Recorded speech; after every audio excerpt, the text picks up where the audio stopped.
Welcome to Nice Ashes. I'm Mike. And I'm Nate. What are we smoking today? we're gonna do something a bit uncomfortable for both of us, but also something we've never done on the show before, which is Mike and I are going to smoke two different cigars. We're going to smoke the worst and the second worst cigar that we've smoked on the show, and we're going to smoke them as tequila cigars. So for some reason, I don't know why, I have a Undercrown Shade in the Churchill size. So it's a long one, and I'm going to smoke that tequila style. And Mike, what do you smoke in tequila style? I have a Blood Red Moon, and my cigar is going to be significantly shorter than Nate's, so I'll probably smoke a cheroot afterwards. Nate has some anxiety about his cigar, but I don't know why. I think that yours is going to be fine. My cigar, I don't know. It tasted so one. bad, but yours is really bad too. Oh, it's been a while since I've had one of these, but it was vile, just completely vile. Yeah. And, yeah. Well, I'm going to get mine going, and then I'm going to do the tequila. For those of you who maybe missed our other tequila episodes, what we do is you get it all ready to smoke, you light it, and then you take a basting brush, and you coat it in tequila, and then you dip the cap end into the tequila for no more than 3 seconds. Any longer than 3 seconds, and you are left with a really soggy cigar. Oh, I took the first puffs off my cigar and it's awful. Okay, and I'm wetting the cap of this one, and it is just as rancid as the first time. Oh. Are you tequila-fying yours now, Mike? I am. Oh, God. And I forgot the first half inch is the worst on this stick. Why are we doing this? We're trying to prove the power of tequila, and we're both curious if this will work on sticks such as these. Like Mike said, we're pretty confident it's going to work on my stick, the Undercrown Shade, but we are not so certain. Wow, this one is just soaking up all the tequila. Mine is not. Mine's mostly sitting on the surface. Okay, so mine is all tequila-fied. I'm not going to lie. The first couple puffs after the tequila, not too bad. Well, that's interesting. The first couple puffs after my tequila are also not too bad, but you know what? It's probably 98% tequila, the first couple puffs. Yeah, I'm getting tequila from the tip in my mouth. So. All right. Well, we'll kind of see. What kind of tequila are you using? Is Hornitos a brand? Yes, Hornitos or something like that, yeah. So, yeah, it's like, I don't know, $20-$30 for a bottle, so it's not like the cheap tequila. Sure. I don't know. Most of the other sticks showed noticeable improvement, immediately upon being tequila-fied. I am not so sure. Mine is way better. Is it? Yeah, this is not horrible. I'm not saying that it's great, but it's not horrible. Yeah, this one is not, I don't know. I mean, I guess maybe it's a little bit better, but it's crazy because, this is the first one I've seen where the wrapper is actually kind of discolored, and it soaked it in so fast that I might have to coat this one again. I would, if it starts to taste bad, I would just coat it again. That's my plan. Yeah, I'm just going to coat it until it tastes good or I can't feel anything. Yeah, I'm making it into the Blood Red Moon, and it's fine. Okay. Yeah, I'm shocked. I was expecting it to just be vile. Yeah, we weren't sure. That was the whole thing. We weren't sure about the flavored sticks and if tequila would actually go with it or not. Well, in defense of the Blood Red Moon, there's not a lot of cherry flavor in it. It tastes nothing like the pipe tobacco. It is just wretched. Yeah. I actually have one left in the pack too. So okay. Yeah. So I'm thinking slip one of these to Al. Oh yeah. Then he won't know unless he listens. He does listen, I think. Okay. Yeah, I think he listens at work, so he will hear this, but hopefully he'll forget or not care. Yes. I'm gonna guess. I'm gonna alternate pretty heavily between my cigar and my drink this evening, as I did last time we smoked the Shade. I'm doing a 3 gingers tonight, so I've got the 2 gingers with ginger ale. Oh, okay. I'm drinking a whiskey sour. Yep. Back to the normal stuff. I think I think this shade so far is moderately better, but it's not as good as like the Bin Maduro was, or even a Dark Shark was as a tequila cigar. It's still got kind of like, the smoke is still kind of like acrid and overly dry. Sure. Or something. The tequila on mine just dried. The first puff after the tequila dried, it tasted like shit again. So I think I'm going to have to add tequila just to the tip. And maybe the wet tequila at the end is what keeps it from being shitty. Possible. So I'm going to coat it again. Yep.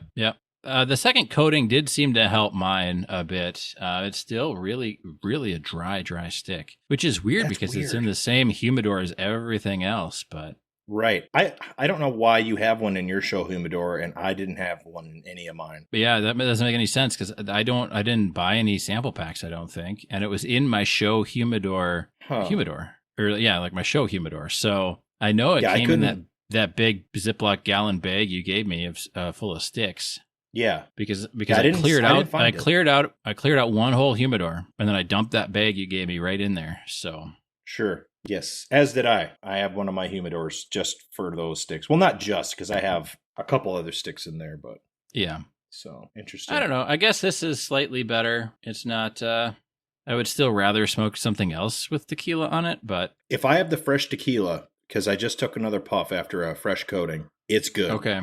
It's like the burning tequila taste does make it tolerable. Yeah. It covers up the rancid flavor. And I think the reason why the Dark Shark and the Bin Maduro were so much better is because at least like the Dark Shark is pleasant. Like it's good cigar. Good enough. They're not offensive. They're just kind of bland, you know? Right. And the Maduro was bland. It was not offensive. Yeah, I'm a little worried about doing my tip again on this because the end there, the cap end there seems to be not as firm as the rest of the stick. So yeah, I wouldn't do it then. Yeah, you could cut it off. I could. But we're doing the number 1 and the number 2 worst cigars we've smoked on the show as tequila cigars. So if we make it all the way through them, then hooray. And if we don't, oh well, I guess. Right. I'm not going to cry about it. So what are we going to talk about today, Nate? Well, we didn't really have a topic, in mind, in plan. I know quite a few things that kind of like happened in the world. I guess basically the United States government was like, yeah, aliens are real. Yeah, and nobody's freaking out about it. Everybody that I've been paying attention to is poo-pooing that.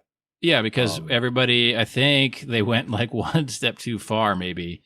Because everybody's kind of like, yeah, well, show us the Epstein client list. We don't care about the aliens. That's been kind of like the big thing online is, aliens neat, whatever. Show us the Epstein client list. Right. A lot of the best criticism I heard was that if this was legitimate and this guy was a real whistleblower, he would be in jail or on the run. Yeah. And that's probably true. Yeah. Where did Edward Snowden end up? Russia. Is he still in Russia, even with all this Ukraine stuff? Uh-huh. Okay. I haven't really heard much about him recently. Yeah, he's pretty much on the DL now. So I don't know. Maybe he's being silenced by the Russian government, or he just wants to, keep a low profile. Who knows? Yeah, I feel like the Russian, like Putin, would be kind of like trying to pump him for information, or maybe he's in some kind of detainment. Who knows? Right. And I know Julian Assange is in an American jail now. I think he's in an American jail. He might be in English jail, one or the other, but he is in jail. Yes. So. And John McAfee, he died, right? Yes. Under mysterious circumstances. You mean he committed suicide? Mm-hmm. After he said specifically or explicitly he would never do that. Right. And if they did it, and if he did commit suicide, heavy air quotes, then it would all but prove that Epstein didn't commit suicide either. Well, I mean, who would ever question the government, Nate? Nobody. Aliens are out there, man. It's not that I don't believe. I really want to believe.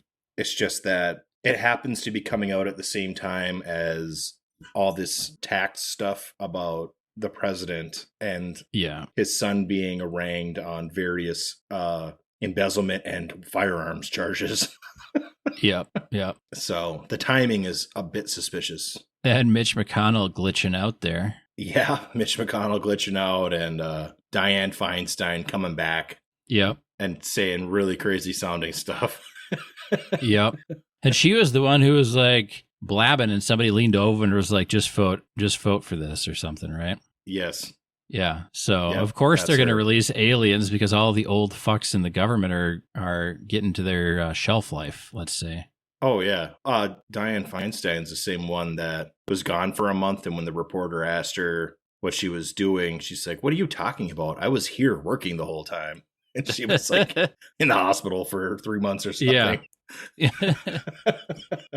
Which it's not fun to laugh at old people who are getting dementia, but these are also the people who but running the people in public office who made it so that you need to be 35 to even consider running for president, and they're 105 and they see nothing wrong with the other end of the spectrum. Right. And Joe Biden's not there. The oldest president ever. Yep. And it shows.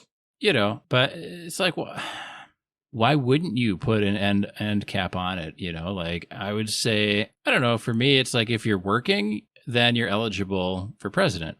Let's say like voting age and working, you're eligible for president. When you retire, you're not eligible for retirement or whatever the national kind of like retirement age is. That should be the kind of the end of your term. Sure. Or like you can finish out your term, but then you can't, like run again next time. Mm-hmm. Problem with that is that some people work until they're dead. But I mean, like, but they keep saying like, oh yeah, the national retirement age is going up to 67 or whatever. So whatever that national age is, I mean, you could benchmark it to something. I don't mean like, oh, well, I retired, but I picked up a part-time job just so I could be eligible for president. I mean, like if the national retirement age or when you're eligible to take full Social Security is 67, then that's when you're not eligible to be president anymore, regardless of if you're working or taking Social Security. I'm not trying to like poo-poo that idea. Mike is trying to poo-poo this idea. But if that were the case, that they would just raise the retirement age up again and again until they all can stay in office forever. Yeah, but the problem with that is that the oldest demographic in America votes the most. That's true. They would have to fight them. And that would actually be something that all these old fucks would care about. Like all the old They don't old because voters. They always do it so that they don't get disqualified for their retirement.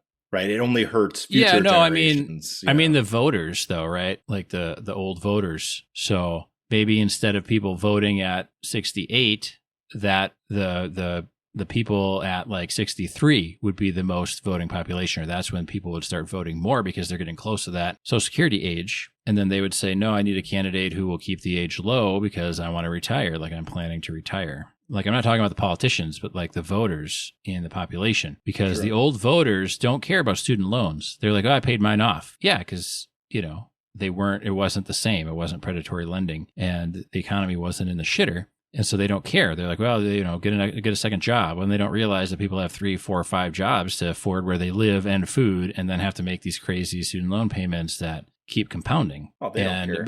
No, of course they don't care. But I mean, like they would care about keeping the Social Security age low. So that might offset. I mean, that's the whole thing is like America is supposed to be kind of a set of checks and balances, right? So it's pathetic. It's not to say that the politicians wouldn't find a way around it. Right. Well, yeah. I mean, I don't know what, for example, Mitch McConnell, did he have a stroke on TV? He had something on TV. I don't know what it was. Something on TV. Yeah. They were, it was funny because somebody was like, oh yeah, it's Mitch McConnell glitched out just after they announced aliens. So they figured he was like an alien just trying to like process what was happening. Oh, sure. Like, oh, shit, is my disguise is my disguise covered?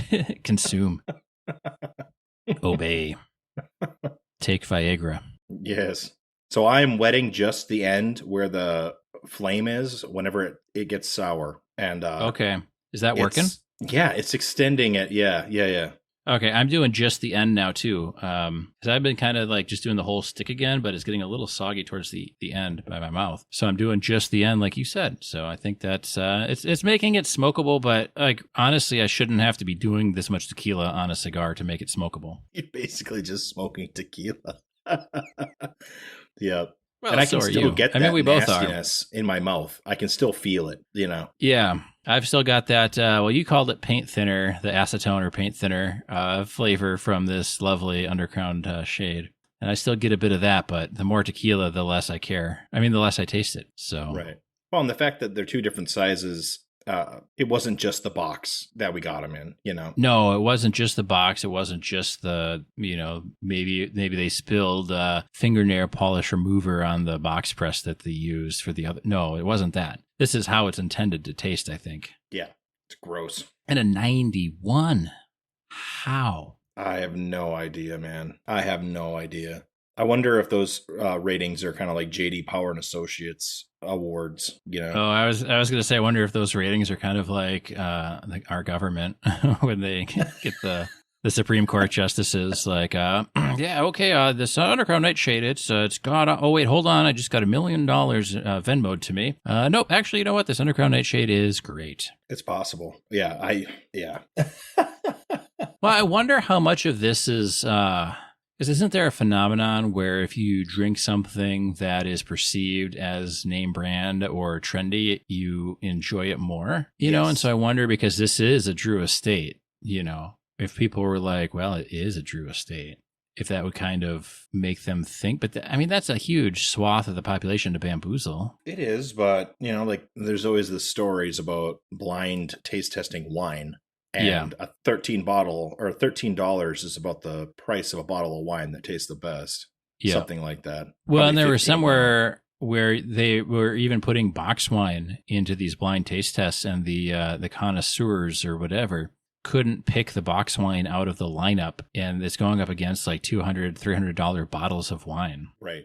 And it's, you know, and I read like there was some science on that too, where your palate just doesn't have enough taste receptors to taste all of the differences that these people are kind of saying that they taste. You know, it'd be like saying, oh yeah, I've got perfect night vision as a human being. And it's like, no, you've got the same number of cones and rods as everybody else. Your night vision isn't any better than, you know, like a coyote's. Right. Yeah, yeah. Do you need a cat, by the way? We have 3 new cats that showed up at the house today. Little kittens. No, I saw that. I saw the picture of them, but no, I don't. They're very friendly.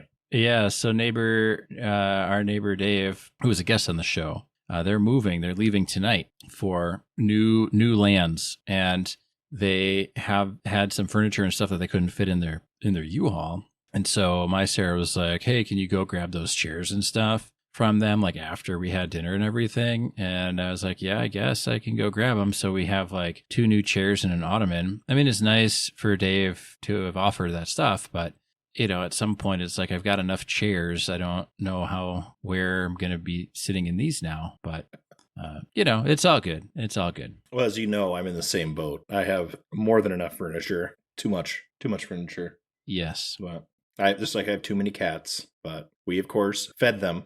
So now they're hanging out outside, which is fine. Yeah, that was your first mistake. I'm cool with them sticking around. Yeah. The first step is they're sticking around outside, and then soon they'll just be in the house too. So hopefully they're gone by fall. They won't be, unless somebody who I'm not going to name takes some sort of action to prevent them from coming back around in the fall. You know, if they were unfriendly, they would not have been seen by Sarah to begin with. Yes. But it's one of those things. Have we talked about my air compressor battles on the show yet?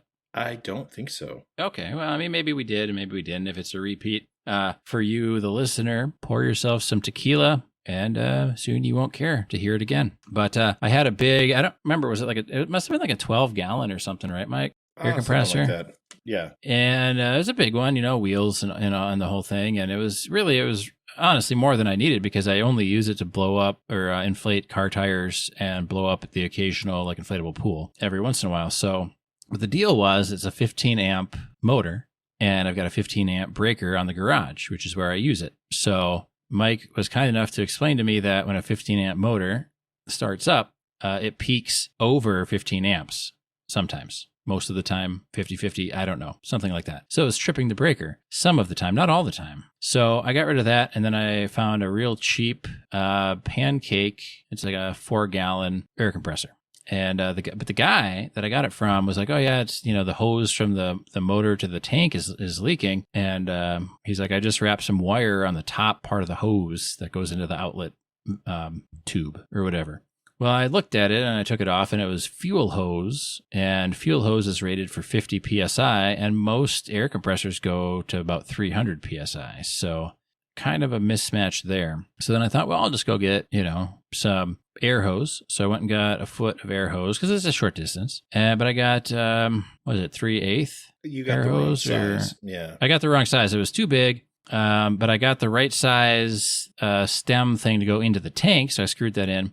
And then it was the wrong size to go into the outlet tube from the motor. So then I was like, well, okay. And I was talking to one of my plumber friends, Keith, who hasn't been on the show, but he listens from time to time. He said, get some like high pressure hydraulic hose. So I went to, I don't know, I think Napa, and the guy cut me a piece of hose and he fitted and crimped on a real nice thing that goes into the tank. But he goes, my crimping tool won't let me crimp onto the outlet stem of the outlet tube, I guess, right? So he's like, you'll have to do something else there. So then I went in there, and I undid the housing. The tube is made out of like aluminum or something, so it's like super easy to bend or whatever, but there was some scuffing on one of the bends inside, and when I went to move it a little bit, it snapped in half and sheared off. So I'm like, okay, I mean, so I'm only like the cost of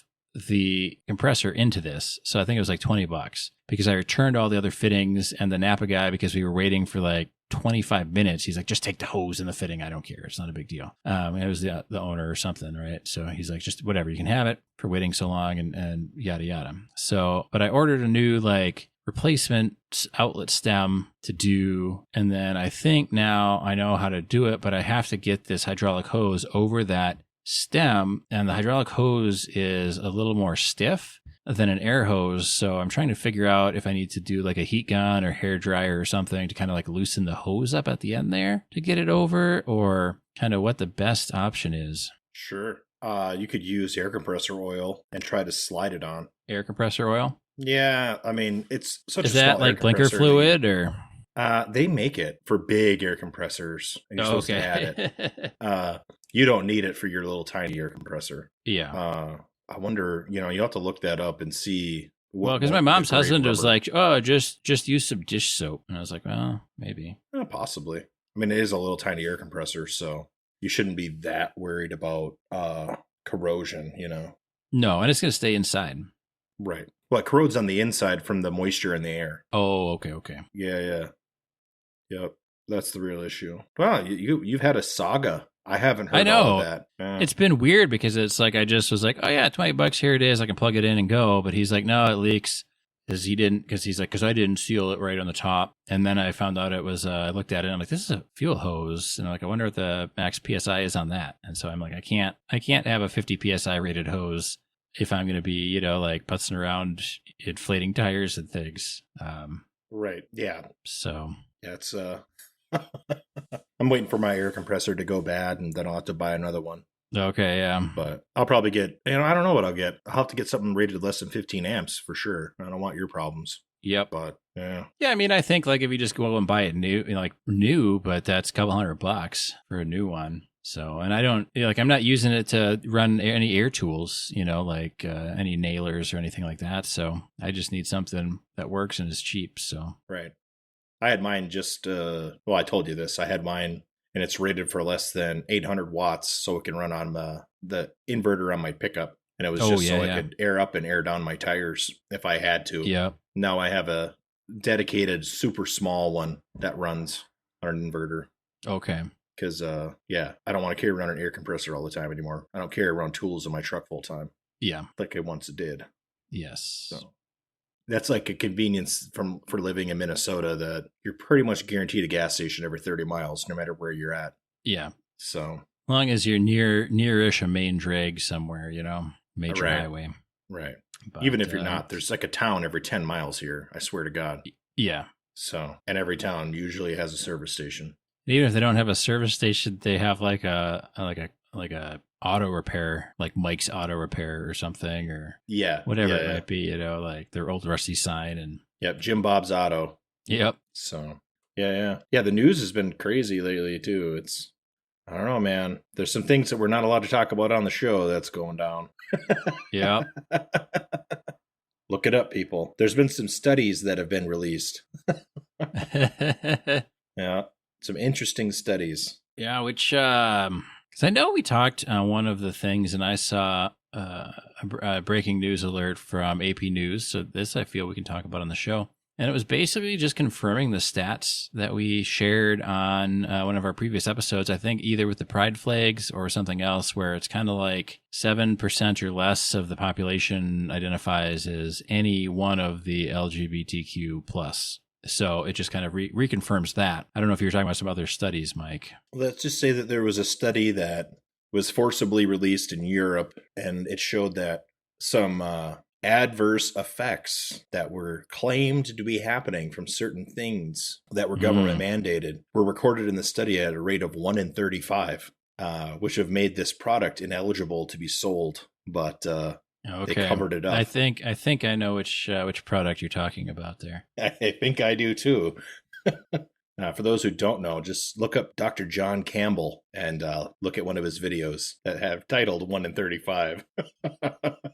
And I should add, he is not a sponsor. He is not a sponsor, but he is a professor of medicine who teaches nurses in the UK. So, okay. Yes. So now, how do you feel about all of that? Were you the one that sent me, or maybe I found it on my own? I think this guy was a comedian. So what I'm about to tell you is all part of an elaborate joke.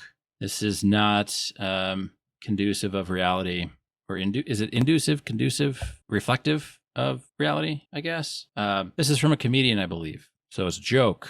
What I'm about to say next is he was talking about how when the vaccine for something was mandated, or he couldn't go to his favorite pub, he was like, I went and got the thing. And he's like, I'm not upset that I went and got the thing. Like, he wasn't upset that he got the vaccine. What he was upset about was that he got it only because the government said you need to do this or else, right? And so he was kind of like making the parallel of, I used to think like, yes, if I were in Hitler's Germany, I would stand up and say, no, we can't, exterminate all the Jews, and we can't do all this stuff. But he's like, but this kind of little exercise just kind of proved that I probably wouldn't have said anything, and I would have gone along with whatever, because they basically said like, and he's like, it wasn't even like a life or death thing. It was either you get the vaccine or you can't go drink at your pub for a couple months at your favorite establishment, whatever. And he was like, it was more so that I just like caved to that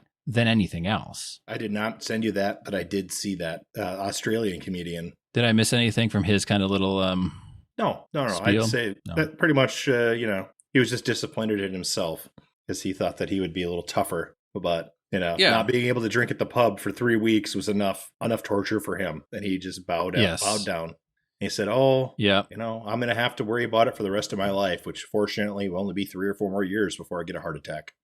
Yep. Which isn't true. The alleged heart issues pretty much emerge right away and will go away if you don't exercise vigorously. Yes. Which Dr. John ever, Campbell or just about. like don't exercise vigorously ever, or just like within the first couple months? There's a protocol. It's like a month or two. Oh, okay. I was kind of hoping it was ever, because then I could just say like, I can't exercise. Not that I exercise anyway, but it'd be nice to have kind of like a get out of exercise free card in my pocket. You know what I mean? Oh, sure. I'll just say you're too tall. Too tall to exercise hard. It's bad on my joints. Yeah. Well, it actually kind of is, because most of the workout equipment isn't designed for my proportions. So, I had to buy like an extra tall bicycle frame to even go biking without, injuring myself, I guess. Right. Oh, like I listened to Joe Rogan interviewing Ric Flair, and he said that for all the years that he wrestled, he just basically used body weight training, and that's how he kept in shape. So I'm going to start doing that. I have to start doing that just so I don't start to degenerate as I get older. Yeah. But yeah, that's what he said. He's like, I did 500 squats, 500 push-ups, 500 sit-ups, and 500 leg lifts every day. Okay. And that's all I did. But I did it every day, Yep. right away in the morning. Yep. I used to do that, not 500 of them, but I used to I would try and do it in the morning before I showered, like do some leg lifts and squats and push-ups and things. But I don't know. I should get back into it too. Yeah, you just got to make the time and not stay up too late during the week. Yeah. Well, and if you make it a routine, it's 4 weeks. If you can do it for 4 weeks, it's almost ingrained in you then. Right. Yeah, and I'm not doing crazy there's hours some time frame anymore. So yeah. I need to stop making excuses. When I was working, I would get up at 3 a.m, work out, leave at 5, get back home at 6 or 7, and then 1 or 2 days a week I had class until 11 at night. Yeah. And I would still wake up at 3 a.m. the next day and work out. It's now I can't do that, and I'm only working 8 hours a day. What a wuss, Well, it gets different. I wanted to do a quick cigar check because I feel like I'm over the halfway mark. This was a Churchill, so I don't know. I could be closing in on 3/4 done. But it's starting, and I've been applying tequila throughout, just near the tip. But when I hit kind of this 3/4, or somewhere between a half and 3/4, because I'm not quite at the 3/4 done mark, the tequila is not helping anymore. Really? Which is weird because it should. I'm closer to the tequila now, and it should be helping. I'm going to try and recoat the whole thing. I'm not going to dip it again, but I'm just going to try and recoat the whole thing and see if that kind of helps. How's your stick holding up, Mike? I'm over halfway, and the tequila is helping. Okay. I will say that grossness, I'm still getting the grossness, but there's a top note that's pretty good. Okay. So it's making it viable. Yeah. Now it's just gas station bad. Yeah. Mine is getting to that gas station bad point, and after soaking it now with tequila again, it's just not good. But, sometimes, and we've talked about this too, the longer sticks sometimes, towards the end, right? That last quarter or they can get sour. 3/8 or whatever. So maybe it's just too much to compete with for the tequila. But now I have an inch and a half, maybe 1.75 inches left, and it's just ashy. Yeah. So it's not vile. It's just not good. No. Which is a vast improvement, because I don't know if we even made it halfway through this stick initially. So. Yeah, I can't remember. I know we both despised it quite passionately. So yeah. And it's probably too early to call it, but I think if you had the shorter shade, the regular size shade, you could do it as a tequila cigar. But I think if you're not a tequila drinker and you don't have it at home, there's not much reason to go and buy an Undercrown Shade plus a bottle of tequila just so you can try and make this stick smokable. You're better off taking all that money and buying anything else other than a Cult Blood Red Moon. Right. I would say, I wonder how many of our listeners have a bar at home. I bet a lot do. Because I keep bottles. If you do, invite us. Yes, because I keep a bar at home, and of course I have tequila. Yes. I just bought another bottle today, actually.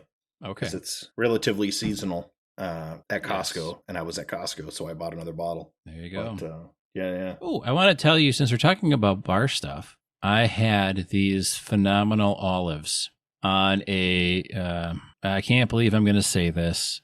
Do you know what I'm going to say, Mike? Bloody Mary. No. I had these olives on a charcuterie board, of all things.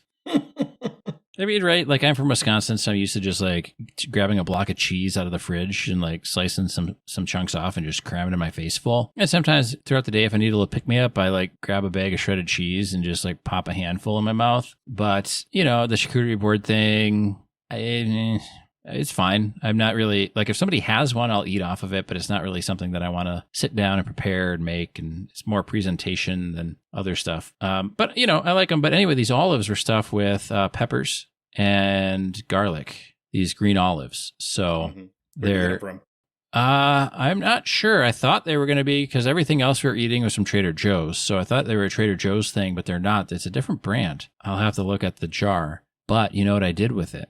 Because we had some left over. I went and made myself a dry vodka martini and plopped some of those in there, and it was fantastic. I had that while I was grilling burgers tonight. Nice. Very nice. I like a good martini. Yeah, and it was different because it wasn't like a spicy martini, but there's a tinge of the spice from the peppers in the olive, and just kind of a nice little different take on the martini there. So heck yeah. I like dirty martinis. Yeah, I was debating pouring a little bit of that olive juice in there, and that would have made it spicier for sure, but figured to try it neat the first time, so. Yeah. So I can say, or I conclude that if you happen to buy some cigars that are bad and you don't want to throw them away, you could put tequila on them and make them smokable. Yeah. I would say the addendum to whether or not it is a worthwhile endeavor or not is what don't you like about the cigar. If it's bland and underwhelming, tequila all the way. If it tastes like paint thinner or ass or whatever the fuck Blood Red Moon was trying to do, it probably isn't really worth it unless you just want to kind of experiment. And you're better off probably just throwing those sticks out or giving them to some unsuspecting person. That would be cruel and unusual. Yeah, unless they were a politician. Oh, right. I think I am going to give one of these Blood Red Moons to Al because he doesn't taste anything, seemingly. And he said that. So this is not cruel. This is what we're doing with this episode. It's scientific research, right? We wanted to know with this episode if tequila could fix the shade or the Blood Red Moon. And the answer is kind of. And if Al has challenged you by saying he can't taste anything, then it's almost our scientific due diligence to prove it. Right. I'm getting towards the last inch of my cigar, and it's not bad.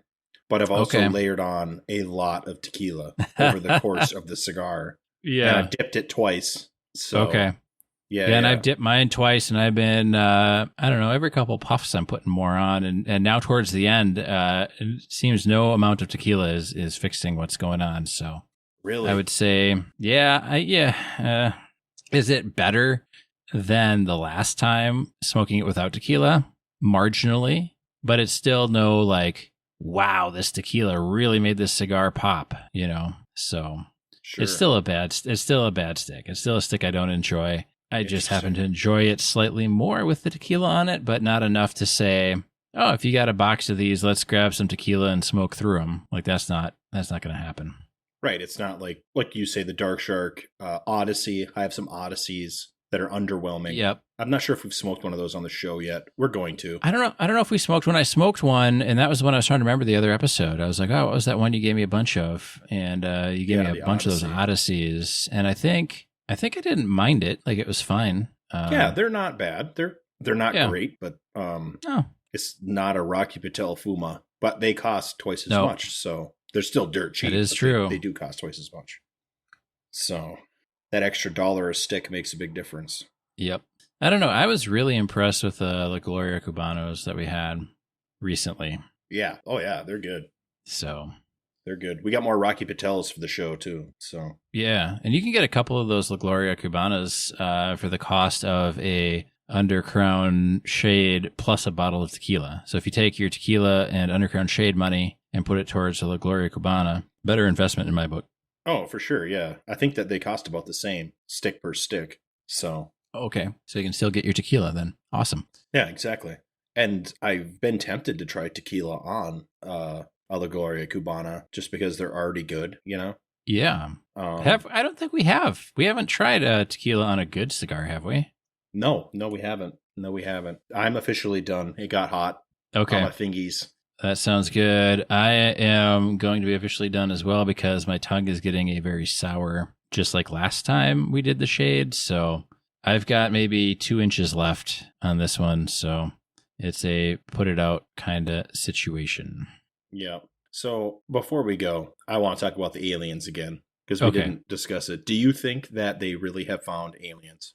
Or do you think it's a government just trying to get, they have provided no proof. It's just the word of quote unquote whistleblowers. Yeah, I think it might actually be both. I think that they might have found aliens. I don't know that they have found any living aliens. Mm-hmm. But I also think that they're not going to share the details with everybody. And I think they were hoping that the whistleblowers' comments would just kind of be taken at face value and everybody would kind of freak out a little bit. And then they could come back in and do damage control, right? but I don't think that their distraction worked how they wanted it to work, whether there's some truth in their distraction or not. And, like I said, if anybody would have it, it would be probably our government, right? Right. Scientifically, I think, or statistically speaking, there's probably has to be some sort of life out there. But and I didn't read what the whistleblower said, but for all we know, the United States government could have a bacterial life form thing, right? Like in a petri dish, and it came on an asteroid or whatever, and it didn't actually fly here in a UFO or whatever. And like, it's not of our world, but it's not really enough to say, hey, we found like alien, like, is it alien life? I mean, technically, but it's not like gray men like a lot of people want. So, for all we know, yeah, they have something. But I don't think, unless things get really bad, and I'm talking like another time in the world's history where the income disparity was as such as it is today. I don't remember what happened in that country when that happened there. But if it got that bad, right, if people are stocking up on 2x4s, then they would probably release something else, or they would fabricate something else. One of the things that we watched, my Sarah made me watch, and we talked about this on like the Alien episode. I can't remember what the guy's name was, but he was one of the people on his show was saying basically that the United States government or the military has the technology to fake an alien invasion that would be believable to the average citizen. So we don't even need to necessarily have actual alien life forms or proof. Like they have the technology to fake it for the average citizen. So I think they were hoping to just kind of like cause a bit of a panic, not enough to tank the stock market, not enough to do any of that stuff, but just enough to get everybody to stop thinking from the Epstein thing, right? And for whatever reason, this whole Epstein thing is persistent. It's a persistent story, which is very rare in our society today, where it's about 2 weeks is the average lifespan of some big news shocking revelation thing, right? And this Epstein thing keeps coming back, and people are like, well, look, you've got Ghislaine Maxwell in prison. You've Epstein is dead. You've got all these files and stuff. And like, who else was there? Like, let's get these people. And for whatever reason, that's kind of stuck in the societal consciousness. And even aliens isn't enough to shake people's focus on it, which I think is fascinating, honestly. It's fascinating, so I guess we'll see. But it makes sense because it's vile, and everybody who's thinking about it is aware that more or less all the politicians and public figures are involved. Yeah, that's the whole thing, is we know who was there. We have a suspicion of who was there. We have really strong feelings of who was there. And all of those are probably correct. But there's been no accountability from those people that we know, Elon Musk, Bill Gates, et cetera, that we know were there. Trump, Bill Clinton. We know these people were there. These people have pictures with these people as if they're buddy-buddy. It's not the staged like press photo op. These are like buddy-buddy pictures, The fact that none of these people who have then gone on the record and said, oh, I didn't know Epstein or what he did was deplorable. And it's like, well, you were there, man. Like, there's your picture right there. So, like, none of those people have been held accountable. No, most people want them to be held accountable. Yeah. And right now we more or less know that it's not going to happen. Not unless something serious. There's going to have to be another whistleblower, and there'll be somebody else on the run from the government, Yeah. Yeah, it would have to be Snowden levels of whistleblowing. Right. Yeah, and now that Julian Assange is under wraps, there's less access to that than ever, crazily enough. But it'll happen. What do you think, Mike? Do you think they have actual alien bodies? Well, and this is, of course, from memory. I haven't looked it up. I seem to remember that they found asteroids that had blockchain amino acids in them. Okay. So I think that they've verified that at least the precursors to life have been found that are extraterrestrial. Okay. I don't know if they've found actual bodies of non-human origin or non-Earth origin. Yeah. I heard a story that is supposed to be legitimate, that the Soviet Union modified human beings and crash landed them in the United States to try to freak out the Americans. Okay. And that was interesting. Yeah. in the modern world, I think it'd be very difficult to keep something like that under wraps. It's kind of like Sasquatch, you know, every time that there's a Sasquatch sighting and they have remains and they test it and it's like a bear with mange or something, you know? Yeah. So, yeah, I don't know. I think it's very unlikely. I think, you know, and that's why I said like the bacteria, but like the amino acids, is, you know, if they do with something small, like microscopically small, that wouldn't necessarily flat out prove, but it would give you enough to say, yeah, there's something out there. Right. Yeah. And it's like not a coincidence that all these sightings happen near military bases. Of course, they're doing some experimental stuff at these remote military bases. That's their function. You know, I'm sure you remember years back in the middle stage of the internet that there was all this FEMA death camp talk. And they showed all these military bases that had barbed wire fences facing in, and they had smokestacks, and they had all this stuff that they were saying were like going to be used by FEMA to kill off Americans. And basically, they're just taking pictures of military bases that have secret programs, and they're generating power independently of the grid, basically. You know, like they're taking pictures of these smokestacks. It's like, they have their own power plant there because they're doing secret testing. Like, of course. And they took a picture of one that I asked somebody in the know about, and it was a nuclear test facility that wasn't officially a nuclear test facility. Okay. And it's like, well, yeah, of course they have all this crazy security around it. They are doing nuclear testing there, and they're not officially doing that. You know, it's like the $1,500 toilet seat phenomenon in the military budget that everybody gets upset about. It's like, well, all that is money that they're funneling to secret programs, you know? That's not a $1,500 toilet seat. No, there's a real but it has to be accounted for somewhere. It has to be accounted for somewhere, and they did need a toilet seat. So that toilet seat just went to $1,500, you know? Or a $1,500 hammer. It's like, well, there's a real hammer, and it did not cost $1,500. Probably cost $15 or whatever. Yeah. And the rest is going to the CIA or something like that, because those agencies' budgets are black budgets. They're not publicly available. So they have to hide it somewhere. Nor should they really be, I guess, you know? There's an argument to be made that they should not be. And there's an argument to be made that military R&D should be somewhat under wraps. I'm not necessarily saying there shouldn't be. No, and I'm not saying that you shouldn't know what your government's doing either, but I mean, at some level, there are other countries out there who don't like us. So, for sure. But at the same time, you know, $17 million magically showed up into the president's bank account, and he didn't pay taxes on it, which is why it became a problem. And the fact that this came from China, Ukraine, and now I can't remember the other country, but foreign nationals. It's like, well, of course, that's a problem, isn't it? One would think, but don't pay attention to that. There's aliens. Exactly. So they don't want you to think about that. Nope. And we don't want you to think about that either. We want you to think about saving your money and your tequila for not these cigars. Save them for something else. Yep. It did make them better. Yep. If only slightly, but still, it still worked. So we can still believe in the miracle of tequila. All right. I think that's a wrap for us. Be safe. Have fun. That's it. Thanks for listening.